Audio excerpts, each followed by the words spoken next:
Abran su Biblia, primera epístola del apóstol Pedro, capítulo 1.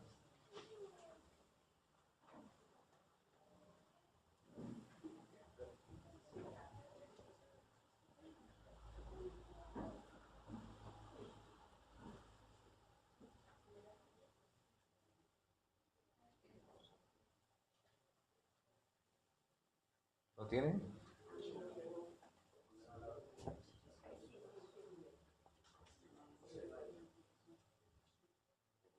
Voy a leer 6 versículos y ustedes van a leer los otros 6. Dice la palabra del Señor. Pedro, apóstol de Jesucristo a los expatriados de la dispersión en el Ponto, Galacia, Capadocia, Asia y Bitinia, elegidos según la presciencia de Dios Padre en santificación del Espíritu, para obedecer y ser rociados con la sangre de Jesucristo. Gracia y paz os sean multiplicadas.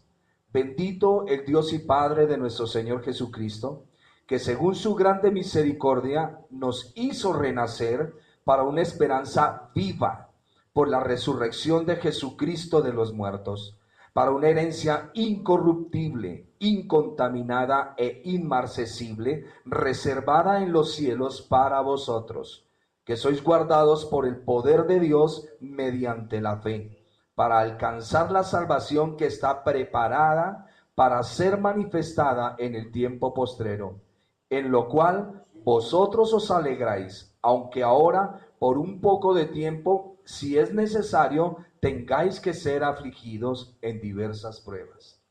Para que se enriquezca vuestra fe, mucho más preciosa que el oro, el cual aunque perecedero se prueba con fuego, sea hallada en alabanza, gloria y honra, cuando sea manifestado Jesucristo, a quien amáis sin haberle visto, en quien creyendo, aunque ahora no lo veáis, os alegráis con gozo inefable y glorioso, obteniendo el fin de vuestra fe, que es la salvación de vuestras almas.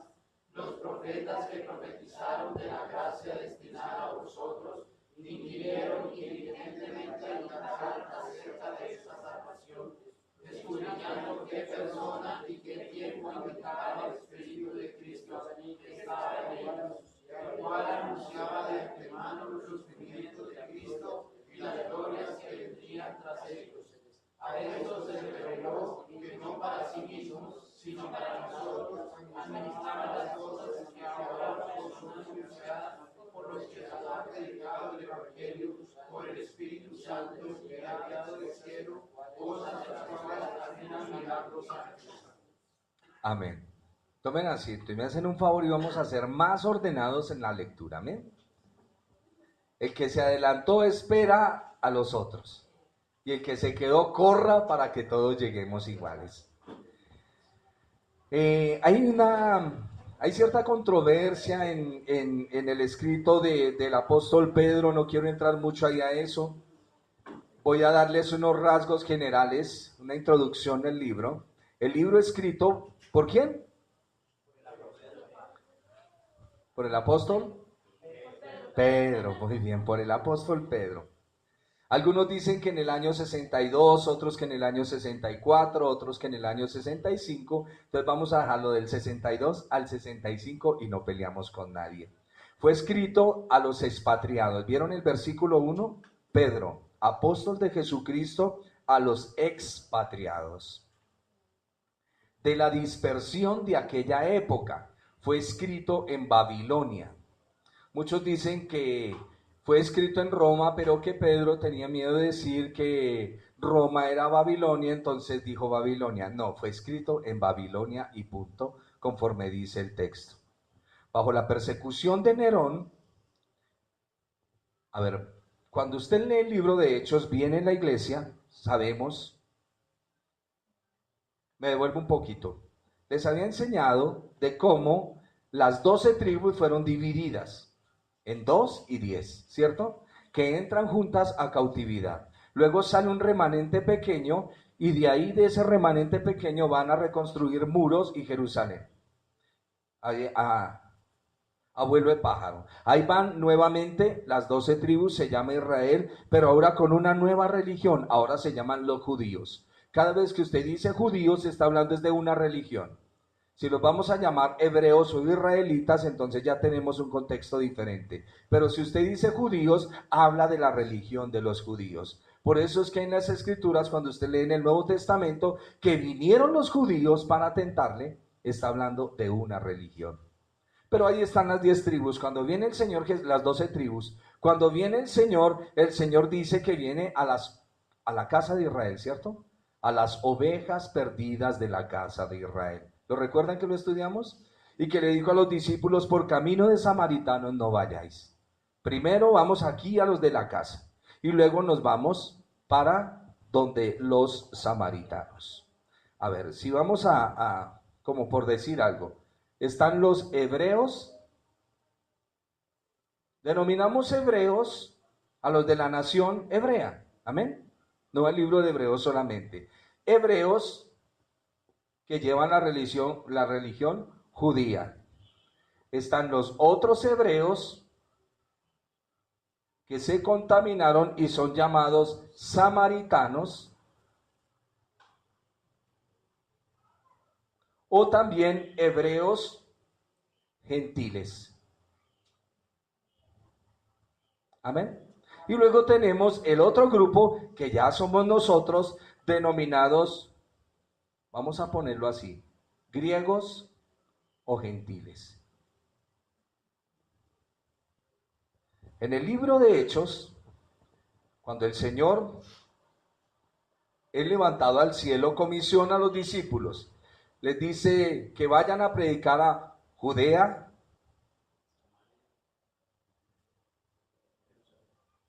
sí, por favor. ¿Cómo dice el texto? Eso está en Hechos. Jerusalén, Judea, Samaria y hasta lo último de la tierra. Entonces ellos se dedican primero a predicar en Jerusalén y en Judea. Después, eso sucede en Hechos. Después tienen que ir a Samaria, que son los hebreos contaminados o que se conocen como hebreos gentiles. Tienen la cultura hebrea, pero a la vez están contaminados con ídolos. Ejemplo, la mujer samaritana. Y luego vienen los griegos y los gentiles. Ya vamos a ir para allá en un momentico.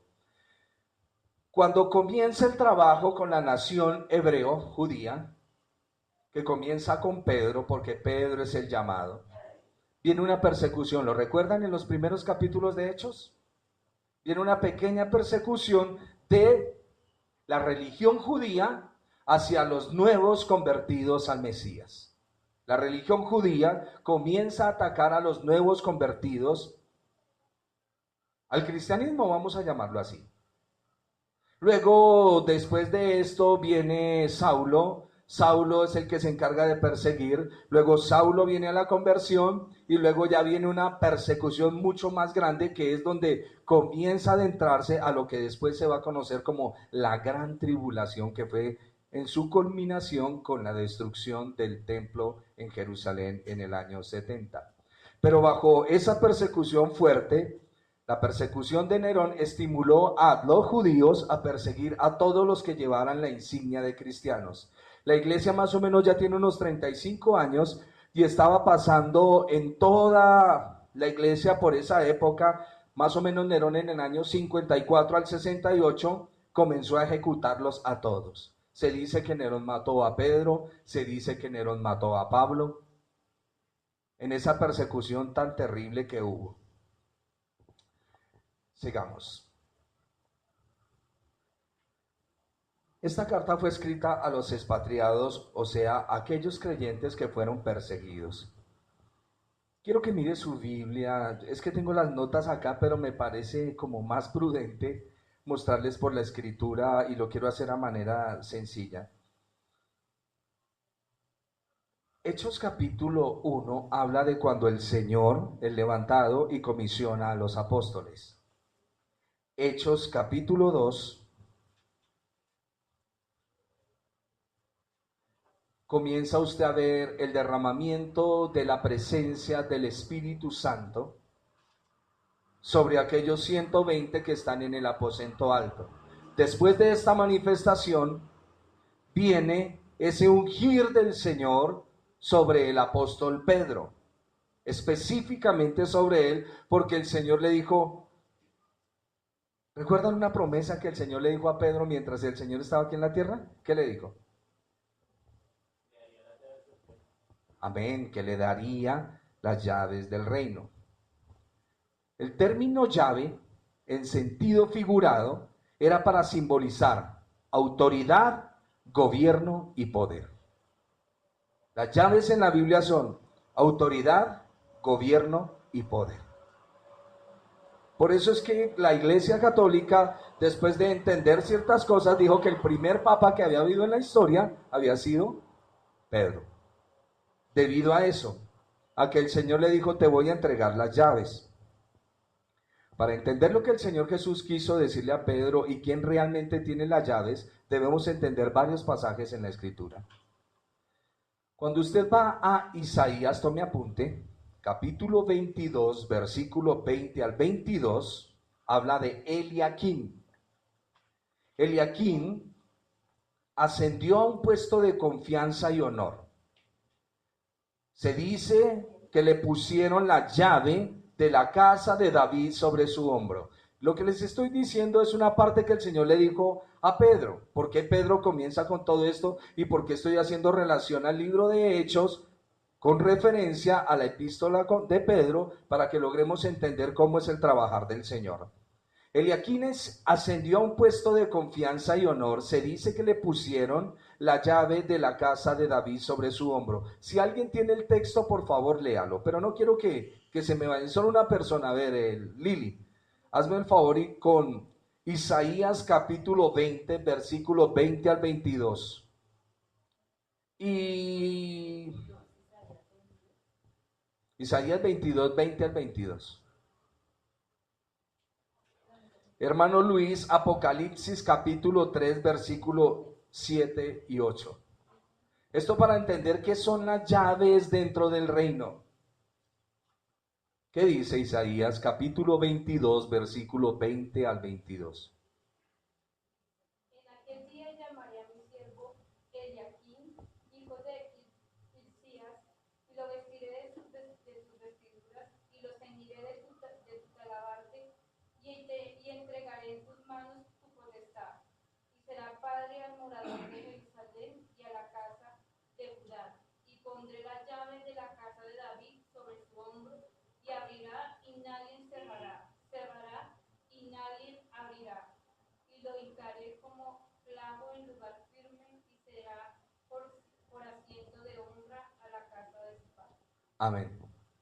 Eso en primera instancia es para Eliaquim, pero tiene su trasfondo en el Señor. Vamos a Apocalipsis capítulo 3. Escribe al ángel de la iglesia en Filadelfia, esto dice el santo, el verdadero, el que tiene la llave de David, el que abre y ninguno cierra, y cierra y ninguno abre. Yo conozco tus obras, he aquí he puesto delante de ti una puerta abierta, la cual nadie puede cerrar, porque aunque tienes poca fuerza, has guardado mi palabra y no has negado mi nombre. Amén. La llave simboliza autoridad, gobierno y poder. La llave simboliza autoridad, gobierno y poder. Eso se lo entregó el Señor al apóstol Pedro. Y a Pedro se le confiaron esas llaves del reino. Por eso es que usted lo ve como la cabeza principal en el libro de Hechos. Él comienza su predicación, el primero que predica es él. Y él es el que abre la puerta a los judíos. Y muchos judíos se convirtieron. Luego, el Señor abre la puerta por medio de él con Cornelio. Luego, cuando usted lee Hechos capítulo 8, ve a Felipe evangelizando los samaritanos. Luego le dicen al apóstol Pedro que los samaritanos han creído en la palabra del Señor, en el evangelio, y Pedro va y los visita, ora por ellos y les es impartido el don del Espíritu Santo. Habían creído, pero no tenían al Espíritu Santo. Y luego, en la casa de Cornelio, viene ya la apertura para todo lo que se conoce como los griegos y los gentiles. ¿Me expliqué? ¿Está claro? Porque a él se le confirió, el Señor le dijo, a ti te doy las llaves. Tú eres el que vas a abrir con todo esto y tú eres el que vas a decir si esto sí o esto no. Pedro es un hombre de máxima autoridad en la Biblia. Se dice que el apóstol Pablo es el apóstol de la fe. El apóstol Pablo es el apóstol de la fe. El apóstol Juan es el apóstol del amor. Y el apóstol Pedro es el apóstol de la esperanza. Por eso dice, viva la fe, la esperanza y el amor. No lo olviden. El apóstol Pedro es un hombre que aprendió qué es esperanza, qué es confianza. No me lo sitúen allá parado frente a un trono, sitúenmelo aquí caminando con el Señor con todas las embarradas que cometió. Aún negando a su maestro delante de una mujer. Tuvo que ir y llorar amargamente. Y él sabe qué es lo que nos está escribiendo en la primera epístola de él.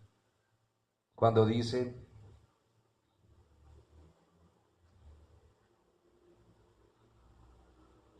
Pedro, apóstol de Jesucristo. Pedro se presenta como apóstol del Señor. Este fue el nombre que el Señor le dio. ¿Lo recuerdan? ¿Cómo se llamaba originalmente? Simón. Simón, hijo de Jonás. ¿Cómo se llama el papá de Pedro? Jonás. La palabra Jonás significa paloma. Después miramos eso. Su nombre original es Simón, conocido como Cefas. Cefas es el nombre en arameo. Una vez hacía un pastor esta pregunta. Decía, ¿quién le predicó primero a quién? ¿Pedro a Cefas o Cefas a Pedro?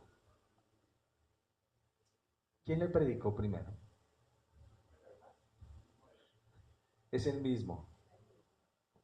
Cefas en arameo, Pedro el nombre que el Señor le dio y Simón era su nombre original.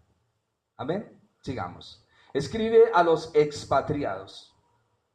Los expatriados son aquellos que por medio de la persecución, aquellos hebreos de la religión judía que conocieron el evangelio y son salvos. Aquellos hebreos samaritanos que conocieron al Señor y ahora son salvos, y aquellos griegos que conocieron al Señor y ahora son salvos. Cuando vino la persecución, no preguntaban de qué nacionalidad es usted, sencillamente es de los del camino, porque originalmente fuimos llamados los del camino. En casa de Cornelio, siguiendo la tradición griega, es cuando nos llaman cristianos, siguiendo la tradición griega. Porque en la tradición hebrea eran los mesiánicos, los que creen en el Mesías. ¿Me comprenden el punto? En el contexto judío, a todos los que creyeron en Jesús los llamaban los mesiánicos. En el contexto griego nos llamaron los cristianos, por Cristo. Amén. Cristo es un título griego que le dan al Señor. Y los expatriados son este grupo de personas, como se conformó la iglesia originalmente. Recuerden que la iglesia originalmente es judía, nace entre los judíos, luego pasa a los samaritanos y luego comienza su cobertura hacia los griegos, hasta que se cumpla la plenitud de los gentiles, dice el apóstol Pablo. Aquellos gente que estaba en Jerusalén fueron correteados, perseguidos, y entonces ¿para dónde fueron a parar? Dice, apóstol de Jesucristo a los expatriados de la dispersión en Ponto, Galacia, Capadocia, Asia y Bitinia. Algunos judíos dicen que era que todavía había por allá en esas regiones gente de las 10 tribus regadas porque todavía las tribus estaban perdidas. Podríamos decir sí y no. No, porque el Señor ya había enjuiciado a las tribus. Y sí, porque había mucha gente que no se había querido ir a vivir a Jerusalén. Dice, elegidos según la presciencia. La palabra presciencia es el conocimiento anticipado de Dios en las cosas. No voy a entrar a esos términos teológicos. Puedo borrar esto, no se les olvida, ¿no? A nosotros nos enseñaron, a mí me enseñaron, que la iglesia había nacido porque el Señor odiaba a los judíos y había echado a esos judíos que no servían para nada, y llegó a Pentecostés y es la fiesta de Pentecostés y todos a sudar y a bailar, pero que todos eran gentiles. Pero la historia bíblica nos enseña otra cosa, ¿cierto? Y a uno le preguntan, ¿usted es pentecostal? Cuando resulta que Pentecostés era una fiesta. ¿Por qué le preguntaba a uno que si era pentecostal? Sencillamente era porque si usted tenía unas manifestaciones como el hablar en lenguas y otras cosas, por eso nos denominaban pentecostales. Como dice un pastor que quiero mucho, somos pentecostales con freno y bautistas con acelerador. O sea, no nos quedamos ahí, sino pero tampoco nos desbocamos de tal manera que nos estrellemos. Voy a borrar esto y seguimos con lo que les estoy comentando. La palabra presciencia. Presciencia.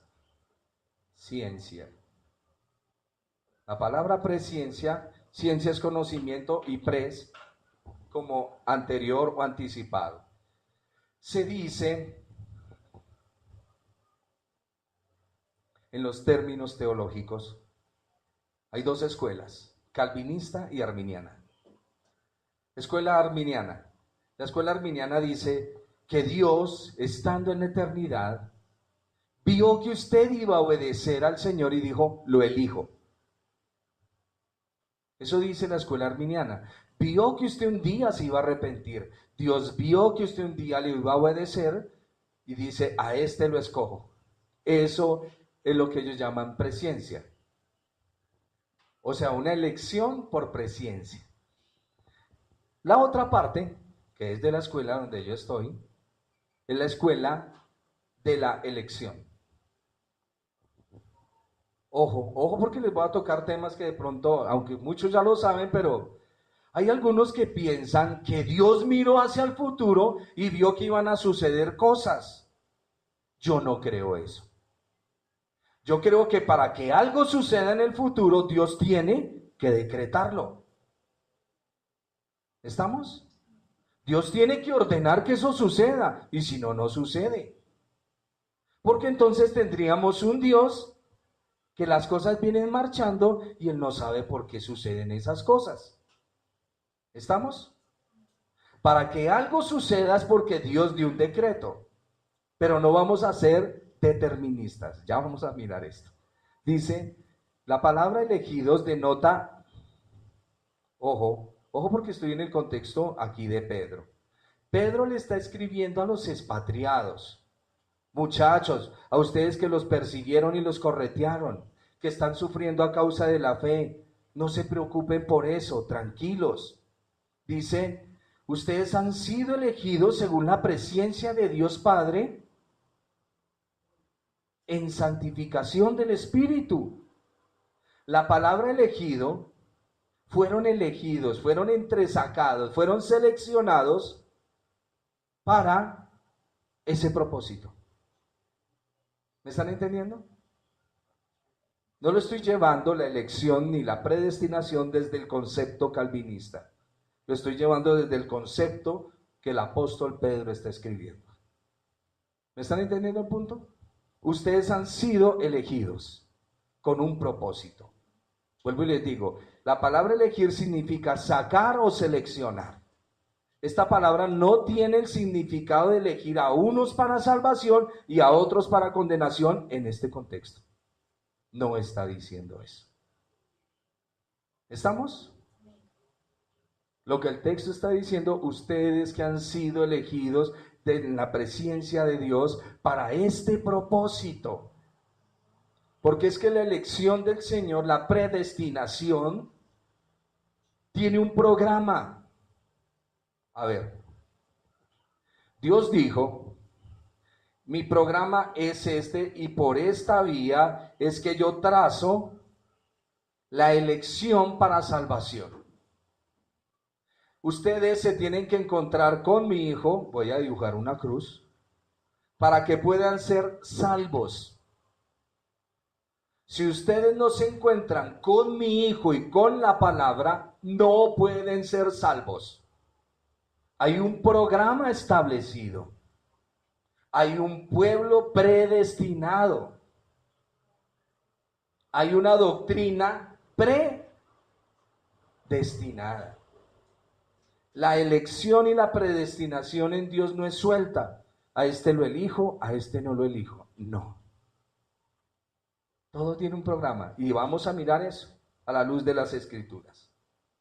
No estoy tratando de golpear ningún círculo doctrinal. Lo que quiero es que miremos con sumo cuidado por dónde es que el Señor traza. Porque si una persona no se encuentra con Cristo, no es salva. Así usted se para en la cabeza y diga, no, yo he orado y ¿cómo es que dice la famosísima promesa? Cree en el Señor Jesucristo y serás salvo tú y tu casa. Así mi familia no llegue a la iglesia, ellos son salvos. Por medio de la predestinación. No. La predestinación para que seamos hechos conforme a la hechura de su Hijo. Hay que entender bien la elección y hay que entender bien la predestinación. Pero estaba en el punto de la presciencia. La presciencia en el concepto bíblico es que Dios trazó las cosas con un propósito. Dios tiene un propósito en todo. Dios no tiene plan A y plan B, solo hay un solo programa. Somos nosotros los que tenemos que mirar, ¿eso es voluntad decretiva o es voluntad absoluta? Eso para la mente de los hombres, pero en Dios no sucede eso. Hay un programa establecido por el Señor. Los hermanos que están despiertos me van a ayudar ahorita. Los que se van durmiendo les vamos a dar un aplauso para animarlos a que no se duerman o que se duerman. ¿Listo? Vamos para adelante. Cuando usted no pueda dormir de noche, lea la Biblia y verá que se duerme. Parece que es un santo remedio. La palabra elegidos en este contexto denota sacar de entre o seleccionar. Esta palabra no tiene el significado de elegir a unos para salvación y a otros para condenación, como en muchos círculos se hace. O como cuando utilizamos la palabra todo el mundo. ¿Se han visto eso en ciertos círculos doctrinales? Es que aquí todo el mundo no quiere decir todo el mundo. Ajá, qué bonito. Y en este otro texto, ahí sí quiere decir todo el mundo. O sea, estoy haciendo una eisegesis. Estoy haciendo que el texto diga lo que no está diciendo. Lo estoy doblegando a lo que yo quiero que diga. Todos aquellos que obedecen al Evangelio vienen a formar parte de los elegidos en la presencia de Dios. Ahora miren lo que sigue diciendo el texto. Elegidos según el conocimiento anticipado de Dios Padre para santificarlos por su Espíritu. O sea que la elección para salvación trae santificación. Si no hay santificación, no es salvo. No soy salvo, no somos salvos. Hay una santificación del Espíritu. ¿Y para qué nos santifica el Espíritu? Para obedecer y ser rociados. Esa palabra rociado, recuerden que Pedro es un judío. Y él tiene en su mente la doctrina judía o la doctrina de la ley del Señor. Los que estudiamos Levítico y Números vimos cómo se rociaba la sangre. ¿Y para qué se rociaba la sangre? Por eso él dice, para obedecer y ser rociados con la sangre de Jesucristo. Aquí la elección y la presciencia tiene un enfoque, tiene para dónde ir, no es suelta. Hay un programa. ¿Estamos? Hay un programa para ser rociados con la sangre preciosa de nuestro amado Señor Jesucristo. Que para nosotros el Señor Jesucristo es Dios. Esto para desligarnos de algunos círculos que ven a Jesús, el Señor nuestro, como una emanación de Dios, pero que no es Dios. Para nosotros el Señor Jesús es Dios. Amén. ¿Lo ha estudiado en la Biblia? ¿Será verdad? ¿Será verdad que el Señor Jesús es Dios? Hasta que lleguemos a ese convencimiento verdadero y pleno, yo seguiré parado. Para mí, Jesucristo es Dios. Y nadie me puede sacar eso del corazón. ¿Estamos? Es Dios, eso es la fe. Dice, con la sangre preciosa de nuestro Señor Jesucristo, gracia y paz. Voy a leerle aquí la nota. El Espíritu Santo tuvo su parte para contribuir en nuestra salvación. El Espíritu Santo es el que nos convence de pecado, de justicia y de juicio. Y al impío también lo convence de su pecado, lo convence de la justicia de Dios y lo convence del juicio que le espera. ¿Me están entendiendo? Ese es el trabajo de Él. A los que voy a hablar como los que tienen libre albedrío. Cuando a mí me predican el evangelio, yo digo, ay, pero ¿qué hago para ser salvo? Entonces, esa obediencia es manifiesta y el Espíritu del Señor viene a trabajar en mi vida. ¿Estamos? Estoy hablando como los que tienen libre albedrío. Libertad para escoger si quieren amar a Dios o no lo quieren amar. Yo no creo que tengamos libre albedrío. Creo que tenemos voluntades cautivas a causa del pecado. ¿No lo crees? ¿Por qué sigues persistiendo en tu pecado si tú eres libre de escoger al Señor y tú dices que lo amas? Escucho. Si tú tienes libertad para escoger a Dios, ¿por qué a veces escoges el pecado y no al Señor? Eso para que ustedes vayan pensando dentro de sus corazones. La voluntad del hombre está sujeta a Dios. El corazón del rey está en las manos del Señor, como los repartimientos de las aguas. A lo que el Señor quiere, lo inclina. ¡Ey, Ciro, rey malo! Gobernador de toda la tierra, manda a mi pueblo a que me construya un templo. ¿Y qué hace Ciro? Vengan, muchachos, sería bueno que construyeran el templo y ustedes los veo como tristes. Aquí recibimos una enseñanza de eso, no recuerdo los términos, soy malo para los términos, pero de cómo el Señor trabaja en el corazón de nosotros.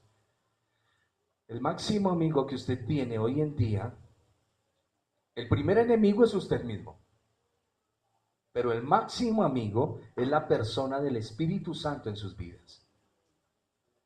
¿Me oyeron? Diga al débil, fuerte soy. Señor, sufro de impaciencia y esta carne. Sí, hijo, claro, pero yo te he dado mi espíritu. Señor, esta concupiscencia que me arrastra. Sí, hijo, pero tú tienes mi espíritu.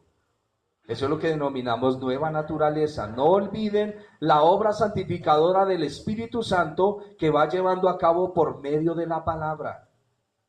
El Señor Jesús dijo, Padre, santifícalos en tu verdad. Tu palabra es verdad. Pregunta, ¿han tenido cambios en su vida a medida que estudiamos la Escritura? ¿Los ha notado? ¿Ha puesto de su parte para quitar eso? Algunos sí, otros no. Pero ahí ese saborcito tan raro del Espíritu y del Señor ayudándonos a que ya no hagas eso. Pero es un consejo tan sencillo. Mire, la voz del Espíritu del Señor es...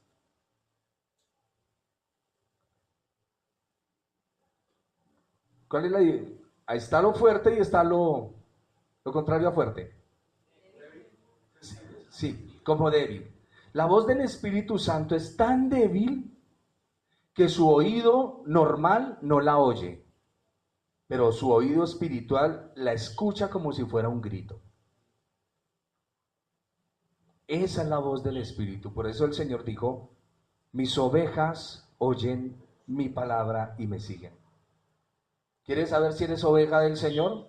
¿Qué está haciendo la Biblia en tu vida? Este es un libro Cerradas sus páginas no tiene efecto y abiertas sus páginas tampoco. ¿Cuándo viene a tener efecto este libro? Cuando tú entras a analizarlo y hay una persona preciosa,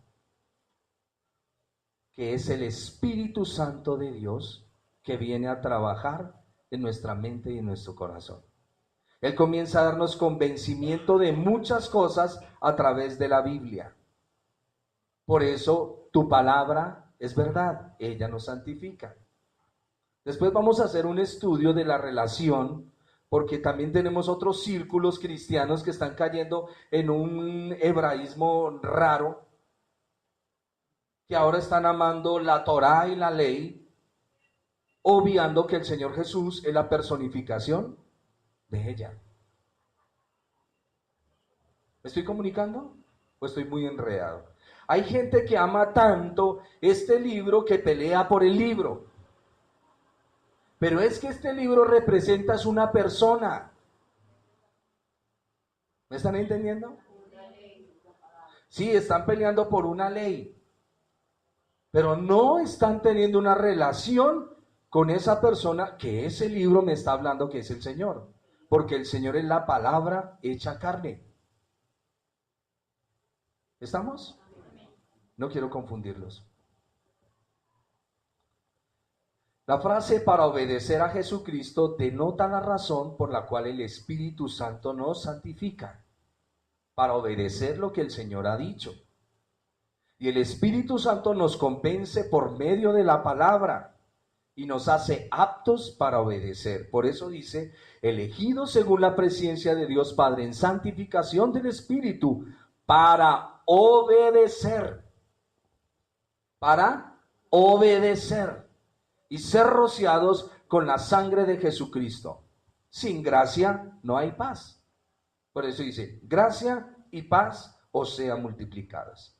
Bendito el Dios y Padre de nuestro Señor Jesucristo, que según su grande misericordia, nos hizo volver a nacer para una esperanza viva, por la resurrección de Jesucristo de los muertos. ¿Cuál es la esperanza viva? Amén. Él es nuestra esperanza. ¿A quién espera usted? Al Señor. Si usted espera ser salvo, déjeme decirle que no se ha enfocado bien. Y yo a veces le oro al Señor, Señor, estoy cogiendo mal la señal. Cuádrame la antena, Padre. Porque muchas veces me sucede, pareciendo que estoy trabajando acá, estoy haciendo mal esto acá. Ustedes han sido llamados a la salvación. Y la salvación es que usted comparta con su Señor por toda la eternidad. Esperamos al Señor. Cuando decimos que esperamos la salvación, es Él. Yo no estoy esperando que me trasladen a un lugar y yo voy a caminar con, ay, usted también se salvó, qué bueno. No, la salvación es que voy a estar con el Señor. Tengo que decirle esto en esta mañana, si usted no ama a Cristo, tengo que decírselo. El Señor le va a hacer un gran favor y no lo va a llevar allá. ¿Usted sabe lo desagradable que es estar con una persona que uno no ama? Si usted no ama a Cristo, no vas a compartir con Él. Pero si tú lo amas, te lo garantizo que tu culminación va a ser allá con Él. ¿Estamos? Sigamos.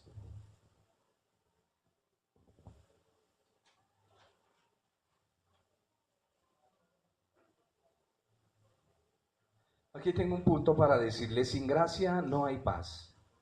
Y dice también el texto, por su gran misericordia, indica el medio por el cual somos salvos. Mediante la resurrección nos enseña que sin el sacrificio de Cristo no hay bendición eterna. Si una persona no se encuentra con Cristo en esta tierra, no es salva.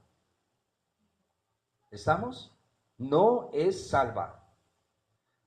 El verso 4 dice que para obtener una herencia que no se marchitará, es aquello que es perpetuo. La frase reservada es para cuando lleguemos allí, para que la gocemos. Y usted sabe que nuestra herencia es el Señor.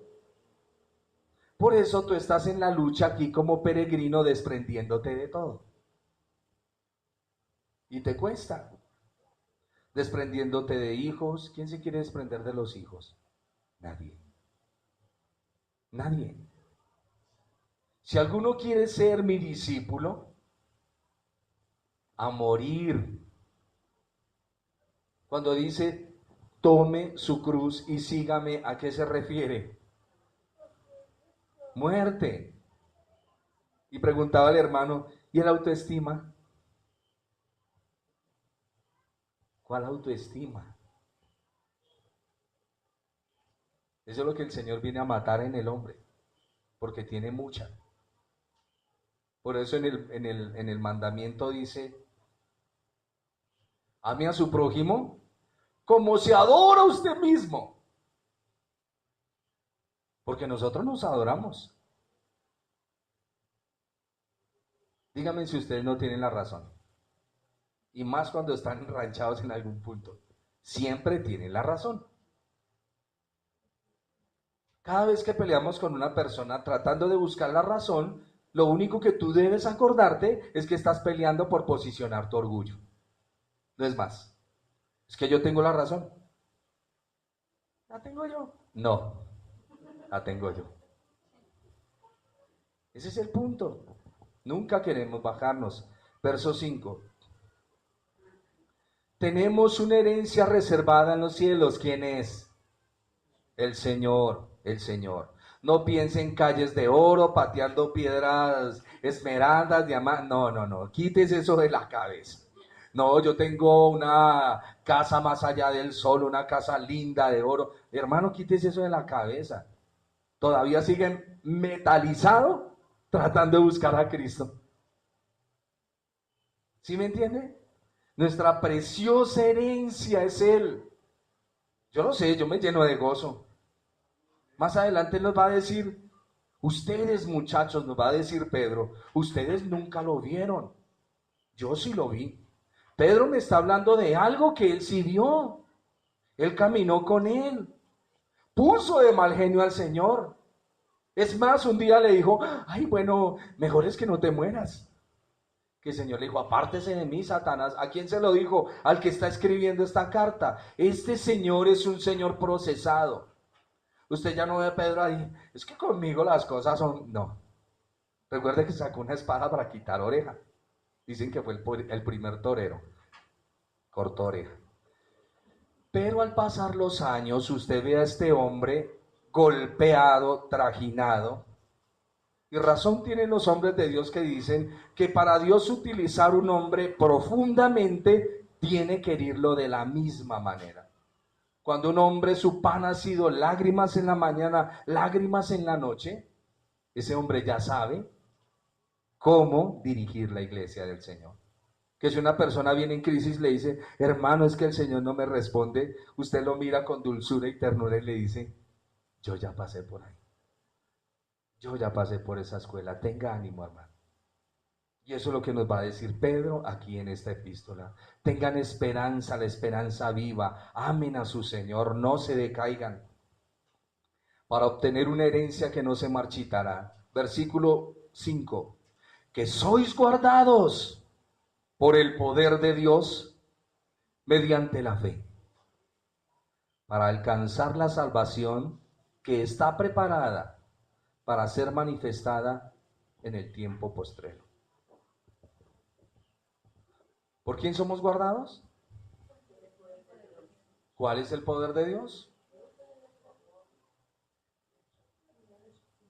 A ver, pongámonos de acuerdo, iglesia del Señor. ¿Cuál es el poder de Dios? Jesucristo, el Espíritu. Pongámonos de acuerdo. Hay un texto que habla específicamente de que el poder de Dios, ¿cuál es? Que es el mismo dedo de Dios. ¿Cuál es el dedo de Dios? No. Pongámonos de acuerdo.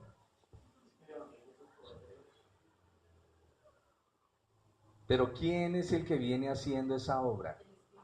El Espíritu Santo. Parece ser que el Espíritu Santo a través del apóstol Pedro, o mejor, el Señor Jesús a través del apóstol Pedro, por su Espíritu les dice, recuérdenle a la iglesia que no se olviden de mi Espíritu. Que no se olviden de mi Espíritu. Porque es el Espíritu Santo, el Espíritu del Señor, el que nos guarda. A ver, hermanos, aquellos que creen que nunca se saldrán de la mano del Señor, ¿por qué es? La perseverancia de los santos.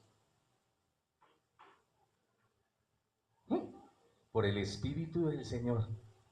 Hermanos calvinistas que están aquí sentados y hermanas calvinistas, la perseverancia de los santos está en manos del Espíritu Santo, porque el Señor lo ha hecho morar en nuestras vidas como arras de nuestra salvación, porque somos salvos, pero Él nos viene encaminando y nos viene llevando, porque el Espíritu Santo presentará a Cristo una iglesia pura y sin mancha.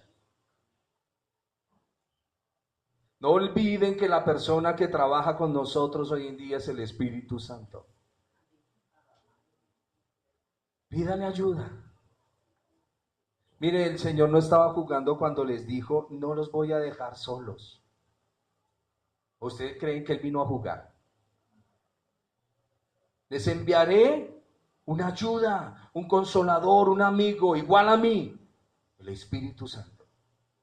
Si usted no ha podido abandonar ciertas cosas, como yo, es porque no le hemos dicho claramente al Señor, Señor, yo quiero abandonar esto, ayúdame. Y Él te ayuda. Él lo hace. Hay cosas que yo todavía consiento, pero hay otras que definitivamente, Señor, así me duela. ¿Qué prefiere, el dolor de muela o que le saquen esa muela que ya no sirve?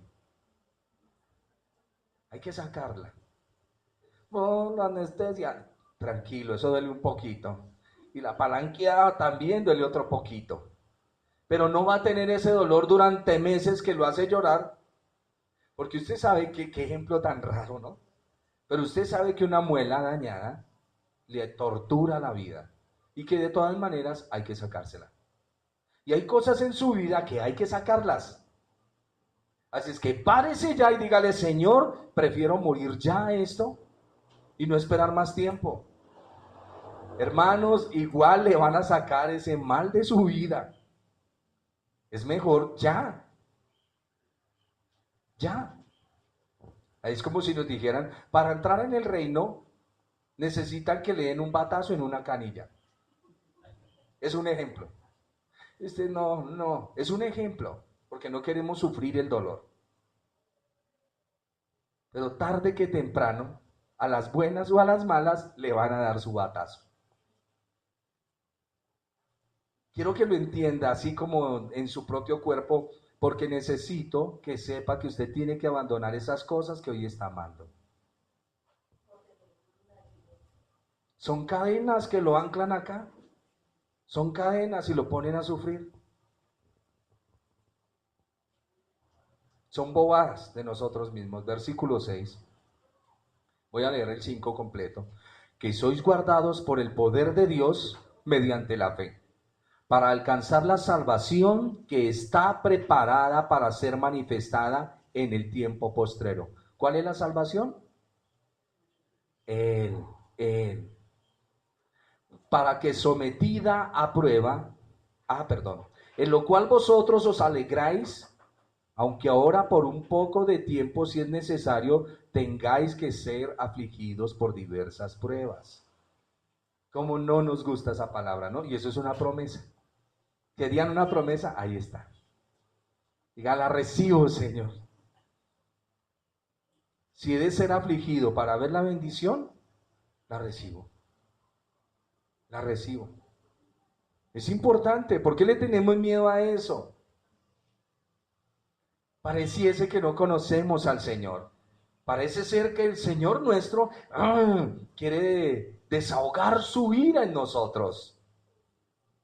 Pues tengo que decirle que la ira de Dios Padre ya se desahogó en nuestro Salvador. Toda la ira recayó en Él. ¿Lo oyeron? Entonces no piense mal de Dios, no piense mal. Porque por gracia sois salvos, por medio de la fe. Y esto no de vosotros, pues es don de Dios. No por obras, para que ninguno se gloríe. No piense que Dios quiere hacerle mal. El Señor le dijo, vayan y prediquen el Evangelio. Y todos quedaron contentos en Jerusalén. Todos estaban felices. ¿Y qué hizo el Señor? Suéltemele los perros a esta gente. Y se levantaron esos demonios contra la iglesia y corran. ¿Para dónde se fueron? Para Ponto, Galacia, Capadocia, Asia, Bitinia. Corramos hasta donde más podamos. Y allá llegaron con el Evangelio. Las persecuciones, las pruebas y las dificultades son para formarnos como creyentes en el Señor. Es importantísimo. ¿Quién lo está diciendo? Pedro. Si por un momento pudieras ir con Pedro y te sientas y lo ves llorar, cuando la Biblia dice que él lloró amargamente, ¿usted ha llorado amargamente? Usted sabe lo que es eso. Cuando usted no siente consuelo, está el desconsuelo, la aflicción, siente todo perdido, hay amargura y él se riega por dentro. Se lo está diciendo un hombre que ya vivió eso. Se lo está diciendo. El hombre que un día vio a su Señor y se alegró ante una pesca, pero después de la pesca se retiró y se asustó. El hombre que se puso a llorar cuando su Señor se fue. Es un hombre valiente, es un varón, Pedro. Pero se le fue su Señor y se puso triste y volvió otra vez al barco y a la red. Y el Señor le dijo, Pedro, venga para acá, mi chinito. Le dio su abrazo, le dio su beso, lo ungió y le dijo, vaya, yo estoy con ustedes todos los días. Y Pedro me lo meten a la cárcel. ¿Y no me lo sacó 2 veces de allá el Señor?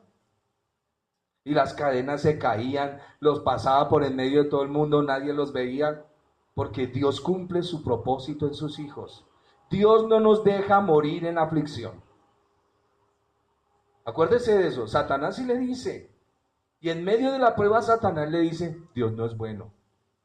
Y más con todos esos emisarios que tiene él parados en los púlpitos con Biblias, que le dicen, no, Dios no quiere que usted pase por pruebas. Dios te quiere bendecido. Esos son emisarios satánicos. Esos no son de Dios. Porque el apóstol está diciendo acá, por favor léalo. Ay, no, es que eso era para la época del apóstol. No, para todos nosotros. En lo cual vosotros os alegráis, aunque ahora por un poco de tiempo, si es necesario, tengáis que ser afligidos en diversas pruebas. Pedro entiende esas persecuciones. Para que sometida a prueba vuestra fe, mucho más preciosa que el oro, el cual aunque perecedero se prueba con fuego, tu fe sea hallada en alabanza, gloria y honra cuando sea manifestado Jesucristo. ¿Qué es lo que está diciendo acá? Aquí no está hablando para la época del fin. Aquí está hablando que en medio de su crisis y en medio de su prueba y en medio de su aflicción, ¿sabe quién se va a manifestar en su vida? Él. Él. En medio de su prueba y de su aflicción, Él se va a manifestar. Y ahí entenderá usted de que Él está con usted. Aquí no está hablando para la época del fin. Aquí está hablando es sometida a prueba tu fe, se manifestará el Señor y te fortalecerá, te ayudará. Todos los que estamos aquí hemos pasado por pruebas o estamos pasando por pruebas. Pero hubo alguien que dijo, no te dejaré ni te desampararé. En el mundo tendréis aflicciones, pero confiad. ¿Quién dijo eso? El varón de dolores. Me gusta que vean al Señor como el varón de dolores. Dejen de verlo como el catolicismo nos lo muestra. Vienen a ese Cristo sufriente, al que va a la cruz, llora por nosotros. A Él sí mírelo. Y el Padre descarga su ira por gracia y misericordia para nosotros. pero tenía que haber un cordero. No lo olviden jamás, para que en medio de su aflicción no piense que esté solo. Me olvidó traerles el texto de Isaías donde dice que su merced se sienta a llorar en su dolor, pero el Señor está a su lado poniéndole el brazo y diciéndole: soporta las aflicciones, yo estoy contigo. Esto es para formarte. Toda aflicción nos forma. Pedro escuchó a su Señor decir: no permitan que las piedras y los espinos ahoguen su gozo. Y es lo que nos está repitiendo acá. Porque la prueba lo que hace es revelar a Cristo en nosotros. Es la manifestación de Él en nuestro carácter. No hay cosa más triste que nosotros los creyentes todavía andemos como los mundanos, golpeándonos y maltratándonos. Es duro, es muy duro, pero debemos pedirle al Espíritu del Señor que nos ayude a salir de esas circunstancias. Iba a decir algo, pero todo está siendo grabado. Versículo 8. Para que sometida a prueba vuestra fe. ¿Quién te mete en esa prueba? Dios, aquel Señor de la presciencia, aquel que preparó todo. A Él no se le sale de las manos. A Él no se le sale de las manos. Él tiene todo preparado. Y te mete en la aflicción con un propósito. Y el propósito es que tú glorifiques a Dios en medio de la lucha. Y aunque Nerón te diga no, de malas. Porque en la persecución a los creyentes le decían: Jesús es el Kyrios o el Curios, que era el Señor, el mandamás. Y los cristianos decían: ¿qué tengo que decir? Y decían: no, diga, Nerón es el Curios, Nerón es el Señor, no Jesús. Y ellos decían: no, Jesús es el Señor, no Nerón. Y ¡pum!, los mataban. Pero de eso vino la gran bendición de que hoy tengamos la palabra del Señor y muchas cosas. Hay veces se nos levantan los Nerones en la casa a hacernos creer de que el Señor no está con nosotros. Miente Satanás, miente. Satanás es un mentiroso. El Señor está con nosotros. El Señor no responde. ¿Eso se lo dijo Satanás en su Biblia? Pero el Señor en nuestra Biblia dice: clama a mí y yo te responderé. Ese es su Dios. Las voces satánicas no más. ¿Qué no va a suceder? Sucede porque mi Señor me lo prometió. Este es el apóstol de la esperanza. ¿Para qué esperar algo que tú ya tienes? Eso no es esperanza. La esperanza es esperar algo que no me ha llegado, pero que viene, viene. ¿Me oyeron? Escuchemos la voz del Señor. Yo sé que el Señor nos está hablando. Verso 8.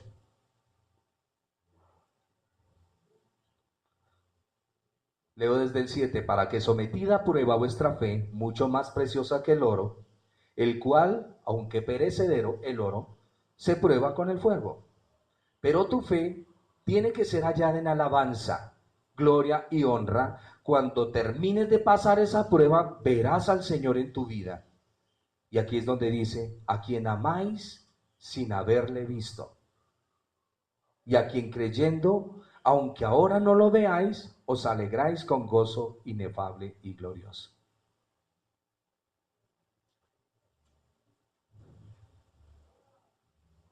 No tengo palabras ante este texto.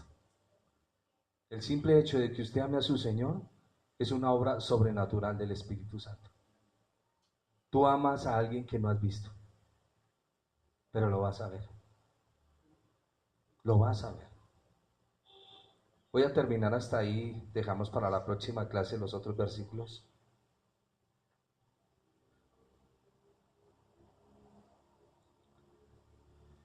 Voy a leer el 9 para terminar con esta promesa en nuestras vidas. A quien amáis sin haberle visto, hermoso mi Señor, en quien creyendo, aunque ahora no lo veamos, nos alegramos con gozo. Gozo inefable y glorioso. obteniendo el fin de nuestra fe, que es la salvación de nuestras almas.